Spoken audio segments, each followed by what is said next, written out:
Muy buenas a todos, soy Víctor Ferreras y aquí os presento el siguiente mini curso que va a tratar también de tema de comunicación, de coaching y vamos a explicar un poquito por qué es tan importante el tema coaching, el tema de comunicación para nosotros como Qualis. Y es que nosotros lo vemos como un concepto transversal, es decir, lo podemos utilizar, es tan importante el tema de comunicación para mejorar los procesos de aprendizaje en una persona de actividad física y salud, para mejorar el rendimiento deportivo, para mejorar las habilidades de multidirección, incluso para mejorar la cinemática o aprendizaje motor también en procesos de readaptación, mejora los procesos de readaptación de lesiones, dar buenas indicaciones. Comunicarnos bien con nuestro atleta nos va a ayudar a obtener mejores resultados que si no aprendemos a comunicarnos, no aprendemos qué es lo que tenemos que decir para, para mejorar ese desarrollo. El tema del minicurso es la mejora del rendimiento a través de la comunicación. Vamos a poner el foco en la importancia de lo que le decimos a la persona, a nuestro atleta, a nuestro entrenado. En un primer lugar, quiero que hagáis una reflexión y empecemos a pensar que no solo estamos nosotros cuando damos una indicación, sino que hay otra persona que está intentando entender lo que decimos, está teniendo un proceso de aprendizaje y para ello, cuanta menos información más concisa la información le demos, mejor para su proceso de aprendizaje. Entonces, eh, quiero que penséis que sois como guías, como profesores para esa persona. Somos gente de la que aprender. Con lo cual, si nuestros procesos comunicativos son malos, esa persona no va a conseguir su aprendizaje y no va a obtener los mejores resultados que podría tener con otra persona que comunicara mejor. Vamos a aprender entonces cómo tenemos que hacer dicha comunicación para mejorar el rendimiento de nuestro atleta, de nuestro entrenado, de nuestra persona que está readaptándose. En un primer lugar vamos a ver qué es ese cueing, esa indicación que le damos, no es más que una instrucción verbal que va a dirigir el foco de atención de la persona a una característica del movimiento. Es decir, dónde tiene que concentrarse la persona, en qué tiene que concentrarse para realizar el ejercicio que va a realizar. Tenemos tres tipos de cueing. El cueing interno, donde ponemos el foco de atención en una parte del cuerpo o musculatura específica de la persona. Os pongo un ejemplo, si estamos haciendo un curl de bíceps, un cueing interno sería pon tu foco de atención o concéntrate en el bíceps, en la contracción del bíceps cada vez que hagas la fase concéntrica, por ejemplo, o concéntrate en la flexión de rodilla cuando estés haciendo un shoot. Esa indicación que lleva el foco de atención a esa parte del cuerpo o a un movimiento de esa parte del cuerpo es un cueing interno. Bien, tenemos otro tipo de cueing que es el cueing externo, que con este cueing pone el foco de atención en una característica del entorno. Es decir, ya no nos concentramos en una parte del movimiento o en una parte del cuerpo de la persona, sino en una característica del entorno. Os pongo un ejemplo. Si estamos en una en un squat, en una sentadilla, y le decimos la indicación a la persona de concéntrate en extender al máximo las rodillas, estamos ante un cueing interno. Si le damos una vuelta a eso y en vez de concentrarnos en la rodilla le decimos empuja el suelo lo más fuerte posible, el suelo es una característica del entorno. Entonces, ese cueing interno, ese cueing externo, ese empuja el suelo lo más fuerte posible, se trata de una indicación para poner el foco de atención en algo externo, por eso es un cueing externo. También existe el cueing neutral, que no pone el foco de atención en ninguna parte, es decir, ni en una parte del cuerpo, ni en una característica del entorno, simplemente nos hace conectar con el deportista, les hace saber a los deportistas que estamos ahí con ellos. Por ejemplo, en un sprint de 10 metros podemos utilizar los siguientes cueing. Cueing interno en un sprint: extiende al máximo la rodilla al salir desde los bloques, ¿vale? Extiende al máximo. O concéntrate en extender la cadera al máximo. O concéntrate en mover las piernas lo más rápido posible en el sprint. Estamos focalizando en una parte del cuerpo: rodilla, cadera, piernas. El atleta estará pensando en una parte de su cuerpo. Sin embargo, podemos utilizar también ese cueing externo. En esa salida desde bloques podemos decirle a la persona que empuje al suelo lo más potente posible, el suelo sería queuing externo, empuje el bloque lo más potente posible, que vaya hacia la meta lo antes posible, siempre un elemento externo. Y un queuing neutral, por ejemplo, sería da lo mejor de ti, corre lo más rápido posible, es decir, no focaliza ni en una parte de su cuerpo ni en una parte del entorno. Da lo mejor de ti no es nada de eso, simplemente nos hace conectar con el deportista y que sepa que está ahí. Uno de los papers más importantes en cuanto a la mejora del rendimiento a través del queuing es el de Nick Winkelmann, que desarrolla las instrucciones que da para mejorar el rendimiento de sus atletas en un sprint. Lo veremos más adelante. Vamos a desmembrar un poquito cómo tiene que ser un queuing. Vamos a ver la anatomía del queuing, qué características tiene que tener. Bien, tiene que ser minimalista. Minimalista hablamos de decir lo máximo posible con la mínima indicación posible. Cuantas menos palabras digamos, mejor, porque la persona, al decirle una indicación, tiene que entenderla y tiene que tener esa working memory, esa memoria a corto plazo, está trabajando al máximo. Entonces, cuanto menos tenga que memorizar, mejor. Cuanto más precisa la indicación, con menos palabras, más contundente sea, mejor. Si podemos decir una indicación de 4 palabras, mejor a darle una frase de 15 palabras, porque al final se pierde el mensaje, lo importante se pierde. Tenemos que crear un contexto. Como segunda característica es crear un contexto, hacer partícipe a la persona en el aprendizaje. Podemos utilizar para esto analogías. Os pongo un ejemplo para el sprint. Para mejorar ese sprint, podemos decirle a la persona: imagina que tienes un león, que tienes un guepardo detrás de ti que va a comerte. Pues ya estamos creando un contexto en el que la persona va a correr a su máxima capacidad. Entonces, esa implicación de la persona en un contexto nos va a ayudar a mejorar el resultado. Y tenemos que acompañar el queuing con una dirección. Por ejemplo, podemos utilizar el queuing que he dicho antes: corre hacia la meta lo antes posible, o empuja desde los bloques del sprint, empuja desde los bloques, aléjate lo antes posible del compañero. Siempre darle una direccionabilidad. Corre hacia la meta, aléjate del compañero, en dirección o contraria del compañero, algo que indique una dirección a la que hacer el movimiento. Podemos acompañarlo también con elementos que indiquen distancia, pero no distancia de metros, sino, por ejemplo, objetivos. Podemos indicar a la persona que supere una marca anterior. Si seguimos con el ejemplo de sprint, podemos enseñarle a la persona cuánto ha tardado en hacer esos 10 metros a sprint. Pues mira, has tardado 2 segundos, 3 segundos. Le enseñamos el crono, él ya tiene un objetivo que es mejorar ese tiempo, y en la siguiente repetición dará aún más. Si ha dado lo máximo, intentará dar aún más para superar ese objetivo que le estamos ofreciendo.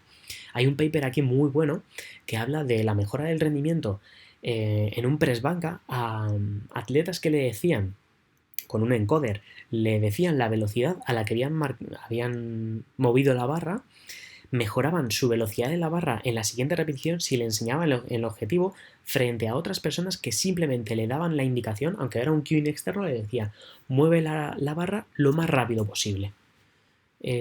Tenían mejores resultados la gente que le marcaban un objetivo frente a la gente que no le marcaban ningún objetivo. Simplemente es: hazlo lo más rápido posible. Con lo cual, como consejo os digo, marcar objetivos para desarrollar al máximo el rendimiento de vuestro deportista. Y también se puede acompañar con una descripción. Podemos utilizar el ejemplo de ponte chulo como si estuvieras en el ejército. Como si estuvieras en el ejército nos hace recrear cómo tendríamos que colocarnos en cuanto a postura. O podemos utilizar una descripción de un despegue de un avión para un sprint. Como estábamos hablando del sprint, imaginad cómo despega un avión. Pues al principio está muy pegado al suelo y poco a poco se va elevando. Bien, pues para maximizar esa primera fase del sprint, en el que no tienes que verticalizarte, sino que tienes que ir horizontal, podemos utilizar ese elemento descriptivo, como un avión. en el que va horizontal y luego verticaliza. Bien, pues para la mejora del rendimiento, entonces hemos visto queuing interno, queuing externo, queuing neutral. ¿Cuál es mejor? Entre queuing interno y queuing externo, ¿cuál es la mejor? ¿Qué es mejor? ¿Qué indicación da para mejorar ese rendimiento? Vale, pues vemos en distintos papers cómo ese queuing interno, lo bueno que tiene es que mejora la electromiografía. Entonces, ¿cuándo podemos utilizar ese queuing interno? Pues en primeras fases donde nuestro objetivo es que la persona tenga mejoras propioceptivas, que conecte mejor con la musculatura, o en fases de readaptación, donde esa persona tiene que mejorar ese control motor tiene que mejorar ese control corporal. Entonces, ese queuing interno sí que favorece en esos momentos. Para atletas de alto rendimiento, como no nos vayamos a un bodybuilder donde al hacer un curl de bíceps, como os he dicho antes, mejore su electromiografía y se concéntrate en tu bíceps, esa indicación, ese queuing interno, sí que puede favorecerle, pero para el resto de la población, cuando la persona ya ha superado esas primeras fases, el queuing tiene que ser externo. Y tiene mejoras, el queuing externo tiene mejoras en rendimiento, como os he hablado antes en el sprint, pero es que también mejora la longitud del salto vertical, tenemos mejoras de todo tipo, tenemos mejoras también en la retentiva, mejoras en el aprendizaje motor. Y es que estudios de Wolf, que es el principal escritor, el principal investigador de este queuing externo, queuing interno, nos habla que las personas, la población, tienen mejores procesos de aprendizaje, de aprendizaje motor, de un skill, de una habilidad, si utilizamos ese queuing externo.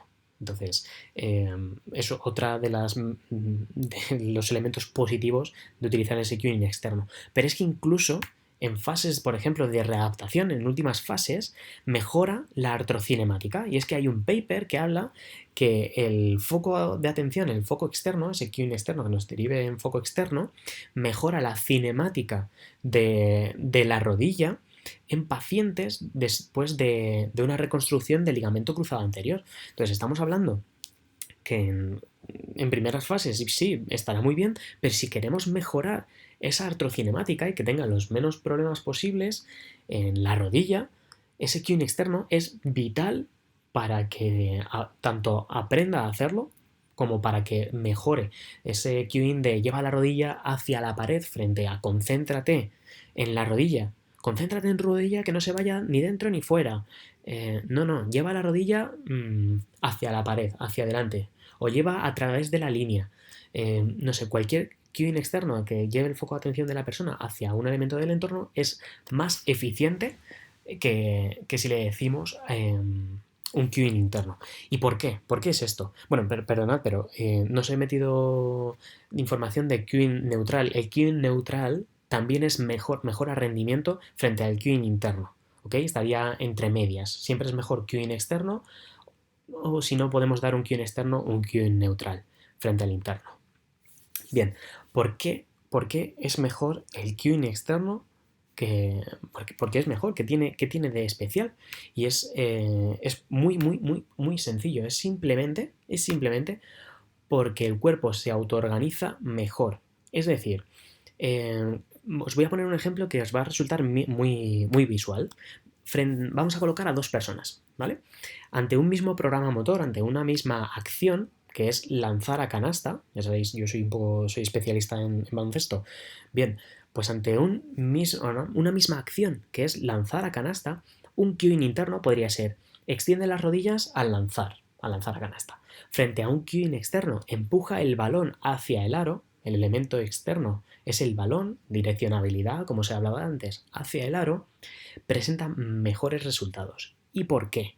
Vamos a desmembrar un poquito el programa motor de lanzar a canasta con queuing externo.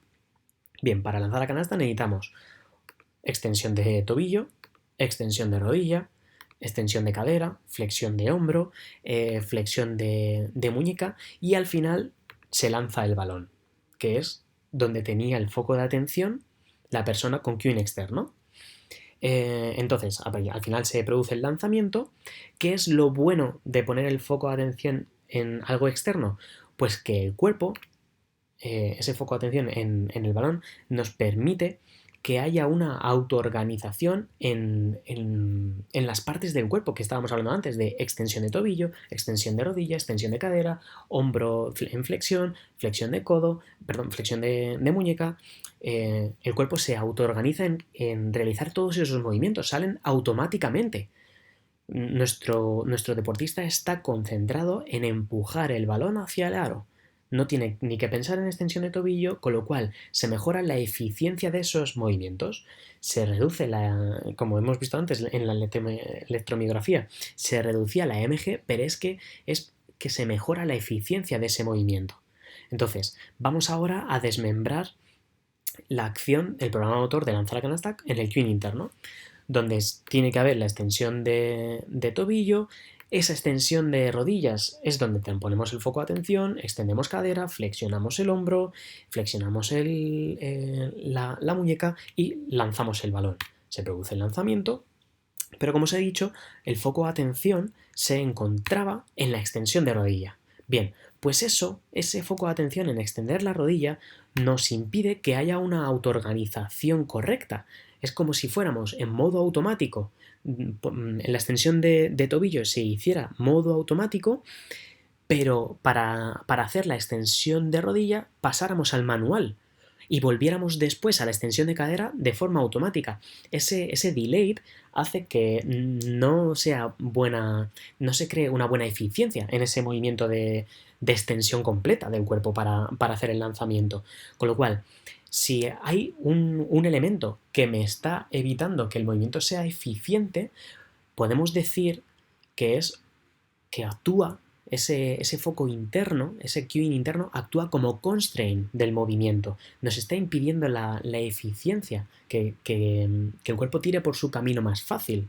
Con lo cual, para algunas fases el cueing interno muy bien, pero si lo que queremos mejorar es el rendimiento del atleta, mejorar su capacidad de aprendizaje, mejorar sus procesos de readaptación, tendremos que ir siempre al cueing externo, dirigir el foco de atención hacia el externo. Por eso simplemente el hecho de que el cuerpo se autoorganiza muchísimo mejor y mejora la eficiencia en el movimiento. Este es el minicurso, es que sepáis esa importancia del foco externo, esa importancia del cueing externo, cuándo utilizarlo, cuándo utilizar el cueing interno, que también tiene beneficios. Pero es importante que sepáis que el cueing externo siempre es mucho mejor y tenemos que tender a él desde primeras fases. Espero que os haya gustado, chicos, y nos vemos en próximos vídeos. Seguiremos analizando cositas de comunicación. Un saludo a todos. Hasta luego.